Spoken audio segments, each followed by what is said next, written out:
It's no secret there's an ever-widening wealth gap in this country between the haves and the have-nots. So which side of the divide are you on? And how do you bridge that gap and gain greater economic control, freedom, and security for yourself and those around you?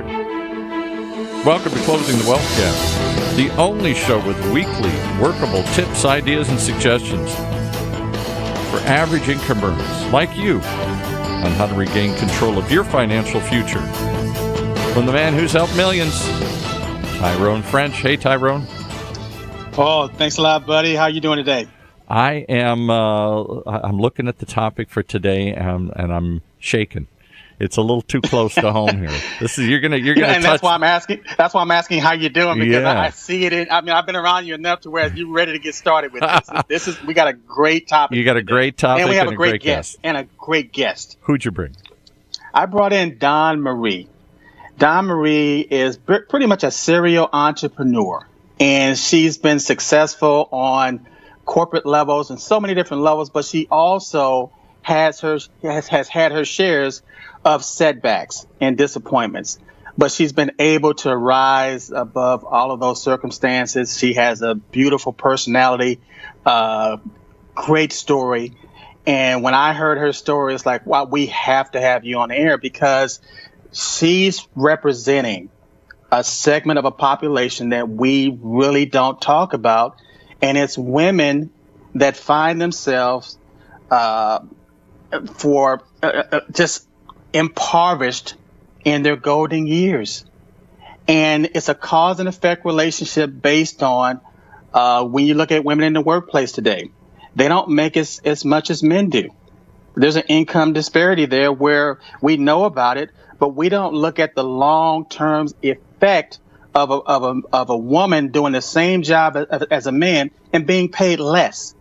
We don't consider the ramifications of Social Security on the back end, whereas she made less money, but she had less money to pay into Social Security, so therefore she has less income coming in.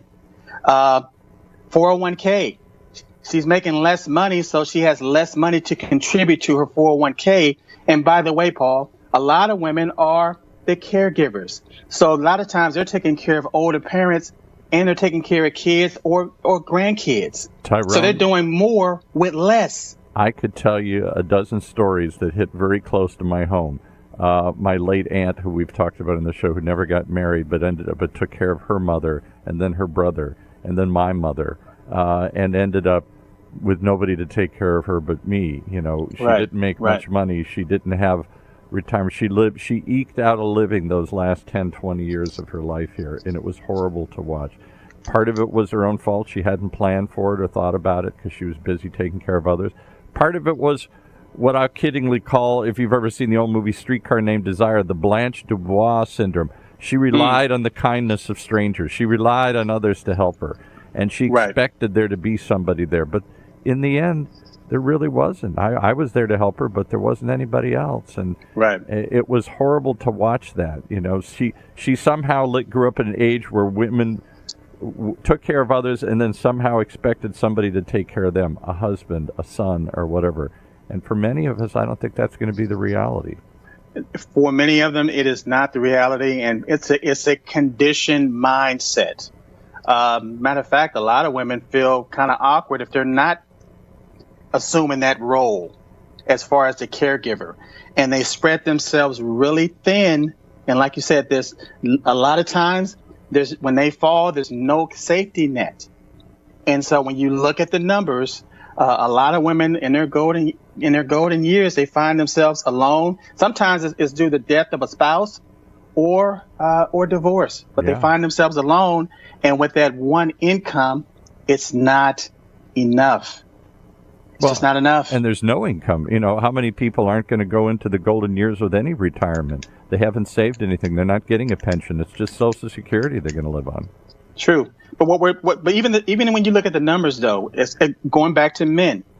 The numbers suggest that let's say you have an older couple, and when that couple divorce, a lot of times the woman will find herself going on the poverty side, whereas that man will find themselves going to the prosperity side. Why? Single, older, wiser, experienced. A lot of companies are looking for that based on the training versus the flip side of the coin. An older woman, they look at her, they discount her experience based on, is this going to be an asset or is it going to be a liability? And then if she does get the job, come to find out she's making less money than somebody that she's equal to. Well, let's stop having two guys talk about this. Let's bring in your guest. She knows firsthand. Join us. Welcome to the show. Welcome. What have you seen? Give us your story. Well, my story has been that I was not encouraged to go to college. Just wasn't an option for our family. So straight out of high school, went into the workforce and was able to just rank up and excel and do really well. I was very excited at the time about how I was able to leapfrog through the early years of my career. But I realized once I got into my late 30s that I was hitting a glass ceiling and that I got a lot of really fancy titles, but I was never able to make the same kind of money that a male that did not have a college education in my profession did. And so I completely understand what you guys are saying. And I'm in my early 50s now, and I'm not married. I don't have children, and I have dedicated the last 10 years of my life to heart-centered service. And so I see myself as exactly what you're talking about. If I don't get my ducks in a row and plan for my future, then there's going to be some issues. Right. But Don, you actually you had this aha moment. Yes. What was it that predicated that aha moment for you? So for me, it all started in the crash of 2008 when the universe gave me the boot from my 9-to-5, which I wanted that security and I wanted that steady paycheck. And I fell into doing self-employment and going into alternative medicine kind of work. Okay. And that was good for me for a while, but I realized that with self-employment, it's almost essentially the same thing as that 9-to-5. You're still a slave. There's no residual income component because if you don't work, then you're not going to get paid.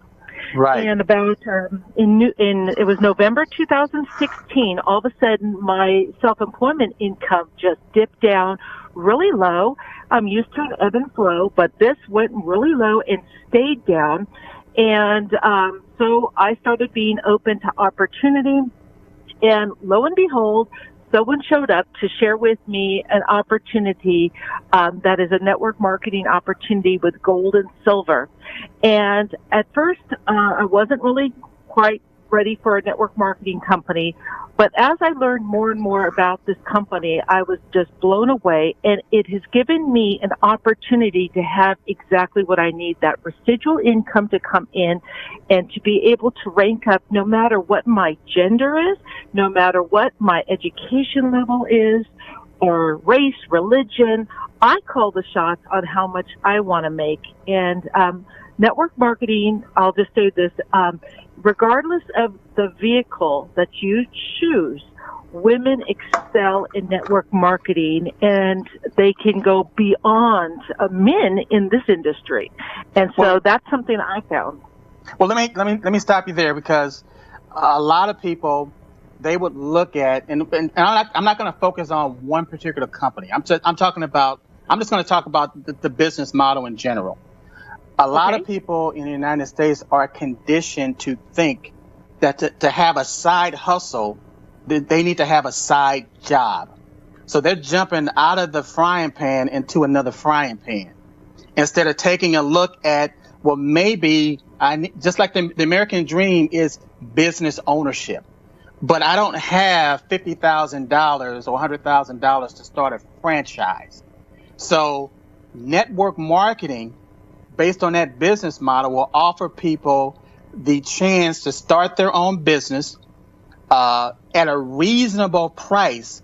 And you can start part-time while you're still working at your 9-to-5 or transitioning from one career to the next.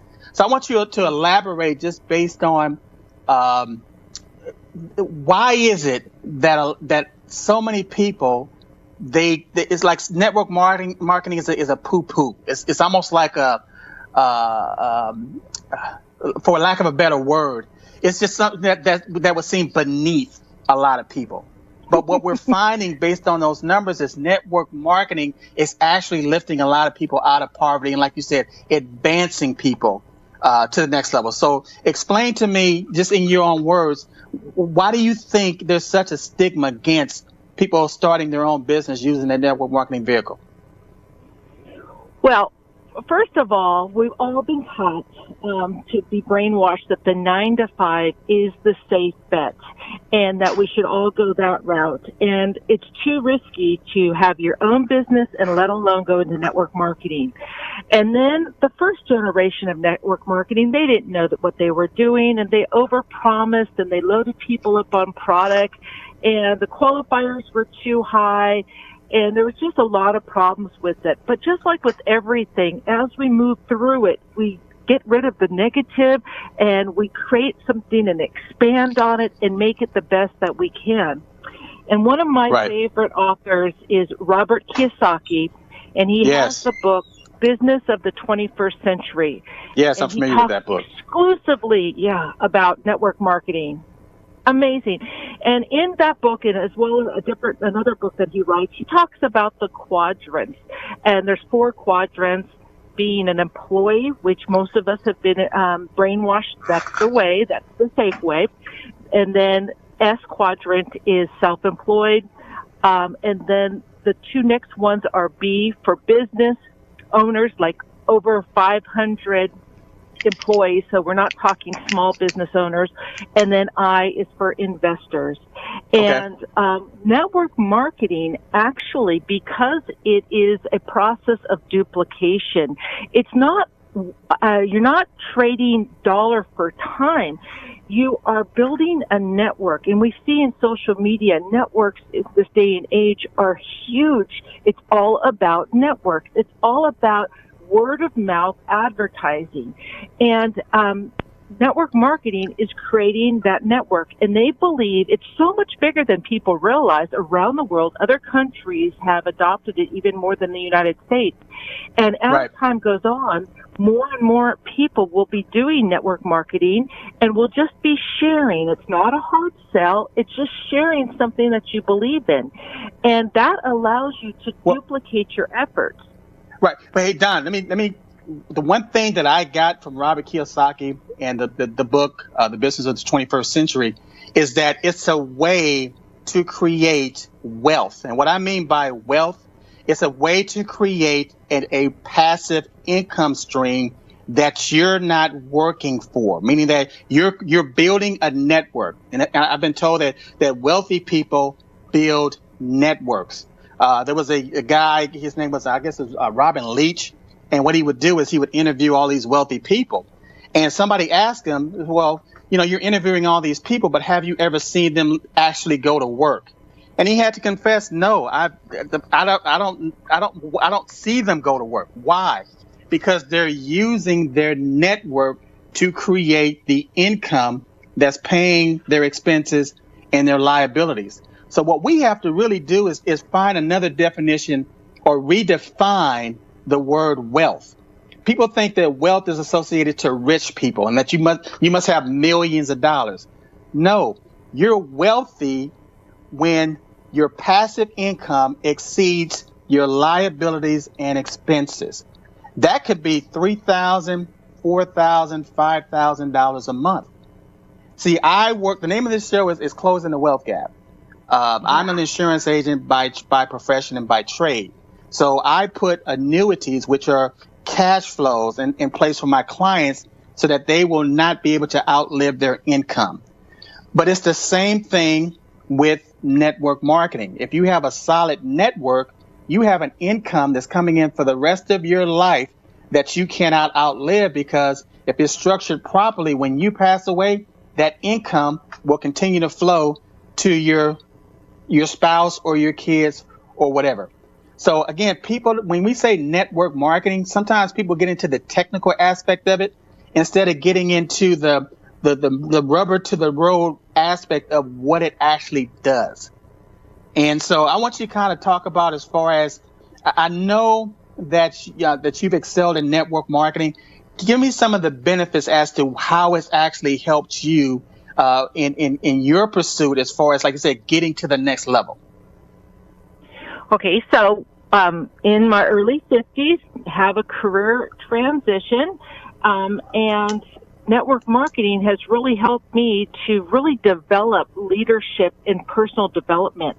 So okay. In my last career that I'm phasing out of, which I absolutely still love, and I'll continue to do it, but what's beautiful is the network marketing will be able to fund my passions and dreams. So as I'm phasing out of one career to the other one, I'll still be able to do my philanthropic work through the residual income that network marketing offers. So that's amazing. Well, you know what? I like what you just said. I like what you just said about the transitioning. Because a lot of women are transitioning from raising or having young kids and raising those kids to young adults to transitioning into, now, what am I going to do next? What am I going to do when they go through a divorce? What am I going to do to replace this income? Because what I'm finding, and just looking at the stories, is a lot of times people will stay in bad relationships just for financial reasons. And that's the absolute wrong reason to stay in a relationship. So if you have an alternative to, whereas, wow, you know what? Now I'm not a slave to this relationship. I'm not a slave to my wages that corporate America is giving me. That's not even, they're giving me a ways to, whereas I have enough money to survive, but I don't have enough money to thrive. And I'm always coming up short because I'm living payday to payday, but I don't know what I need to do to transition. So there's a lot of women that will hear this based on what you just said, that they are transitioning, and network marketing is an alternative to bridge that gap. They may not stay in network marketing. They may just stay in network marketing for a season just to get from point A to point B. So again, just kind of elaborate this based on your own experience with network marketing as to some of the people that you know personally that this vehicle has helped. Absolutely. So it really helps with personal development. So I know from transitioning from my past career to this, that I spent a lot of money in classes to do my career. In network marketing, it's built in. The leadership, the personal development, you come as you are. No special skill set is required. We all have different gifts and talents that we bring to the table. And it's not an individual game anymore. It is a team game. And you help others, and it's your success makes my success possible. And that's the philosophy that really resonates with my heart. And so as I'm stepping in and learning leadership skills, I thought I had leadership skills. Well, I didn't. What I thought I had was nowhere near what I have now. And it's all part of network marketing, is that mentorship, is learning, being coachable, and then as you rise up, you do that. You take people under your wings and you help them earn their stripes and make their way up. And it's not about getting to the top and not working and everyone else doing it for you, because I know that that's the big fallacy. You asked earlier about the stigma. There are so many negatives that are said about network marketing, and they're all false, or it was because of that first generation. But if you don't work, if you don't put an effort in, it's not just going to show up for you. So you need to think of it as like a college or a school. You put your time in as you choose whatever number of hours per week you choose to do it. No one's going to require you to put in 60 hours, 80 hours. You just want to do 10, whatever your lifestyle looks like. You put that time in and you're developing these abilities, and you don't even know how to, you don't even need to know how to be a salesperson, because it's the people that excel are the ones that have a real human story. Hey, Don, I tell you what, I'm going to cut you off right now because I see Paul. Paul's just dying to get in here. I got to ask you a couple of questions. I'm fascinated by this discussion here. So I'll give you a perfect example. So my wife just got forced into retirement. She wasn't ready, but her job got eliminated at a bank, and she's in her mid-60s, and now she's figuring out, what am I going to do next? Needs to earn some income, going to get some Social Security, so that'll replace some of her lost income. But more than that, she doesn't want to just sit home and watch TV. She's not ready for that. She's active. She's young. She's in good health. So she wants to go out and do something and be productive and meet people. She's transitioning. How do you find? What is it? Just Mary Kay? I mean, there's a 2 or 3 we all know of Amway. Or how did you find your network marketing opportunity, and how did you find your community? Because that's what this is. That's what I hear you saying. Yeah. It's basically a community. So how did you find your niche, your community? Oh, well, it found me. So I'm a very spiritual person, and I had always wanted to get in on the silver game, but I thought it was too much money for me. And so as my income was dipping down in the other career, I started praying and asking for guidance. And I said, I will be open, because I tend to get really laser focused in whatever I do, and I put the blinders on. Because, here's the thing. We all walk around saying we got too much on our plate. We don't have time to look at this or that. And so many things come by. And I'm not saying to say yes to everything that comes by, but we do have to have a yes. We have to be able to say yes to the universe. And so I said, I was shown the book by Robert Kiyosaki, and immediately I got that meant I need to be open to something new showing up that I'm not normally going to say yes to. And then within 2 weeks, I heard about this program, and it just made sense to me. Because for me, this vehicle is about precious metals, which is a hard asset. It's something that goes up in value, and it is, contrary to most network marketing products, it's cheaper than anywhere else on the planet. And all the different things they had thought about, low qualifiers, it just was the perfect fit. I thought that I had to, invest $5 to $10 grand to get in on the silver game. And it turns out all I have to do is start with a membership like Costco. And then if I want to start buying just $20 a month, I can. And I recently ranked up to one of the highest ranks in the company that's allowing me to bring in an income in my mid-50s within just 2.5 years of completely changing my career. I'm now eligible to make up to $3,500 a week. Now, so you're saying your gender has nothing to do with your income potential? Not in network marketing. Yeah, being a woman has nothing to do with it. That it's like it has nothing to do. You can make as much money as you desire, just based on your development and your mindset. But one more question, and we're down to our last couple of minutes here. Do you have to come in with a network of people? I'm assuming like the old Amway model. If you didn't know a lot of people, they say, well, sell to your friends and family and whatnot. Well, that burns out real quickly. How do you build the network to big enough to present these products? Or is it all about just bringing other people in and hoping that they'll sell something, and then you earn a commission off what they sell? Well, I can only tell you my experience. So my experience with silver and gold is easy, because some of the other industries are so oversaturated. No, you do not have to hound your family and friends, because what happens is my father had been involved in the early generations, and so every time there was a relative day, everyone was just avoiding him. Right. So a lot of people don't want to talk to family and friends.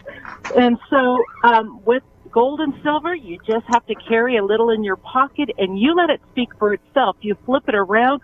Most people under the age of 50 have never even touched silver before, because they started making the coins as nickel back in the 60s.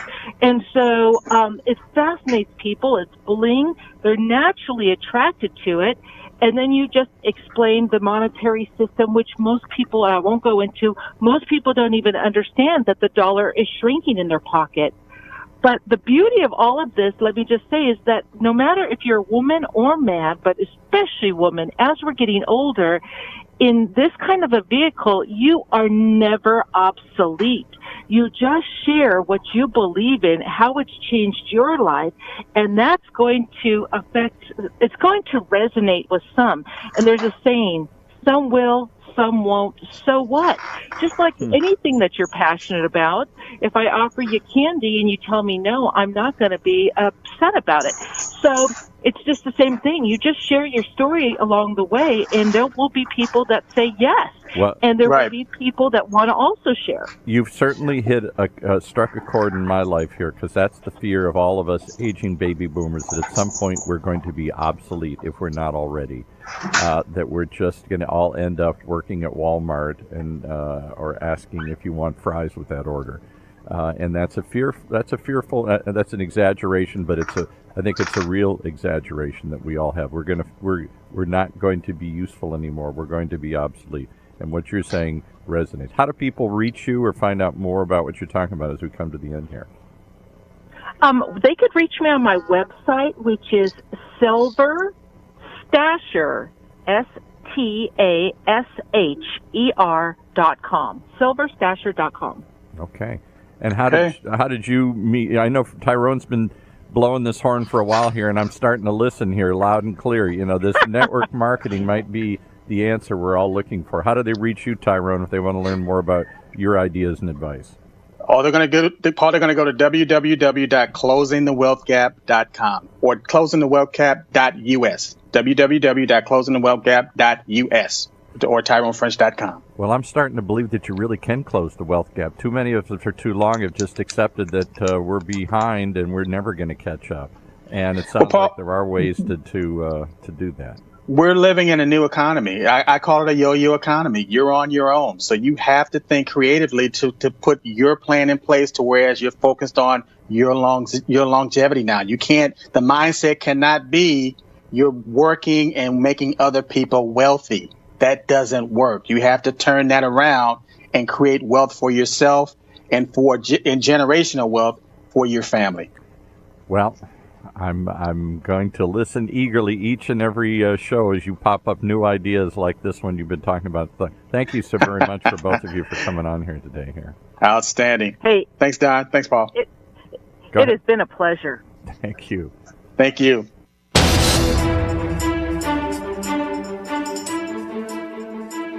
Well, the choice is yours. Do you continue to live in fear and watch the gap get wider, or do you take action? Tune in each and every week as we bring you new ideas on how to close the wealth gap. Right here in Orange County's only community radio station, OCTalkRadio.net.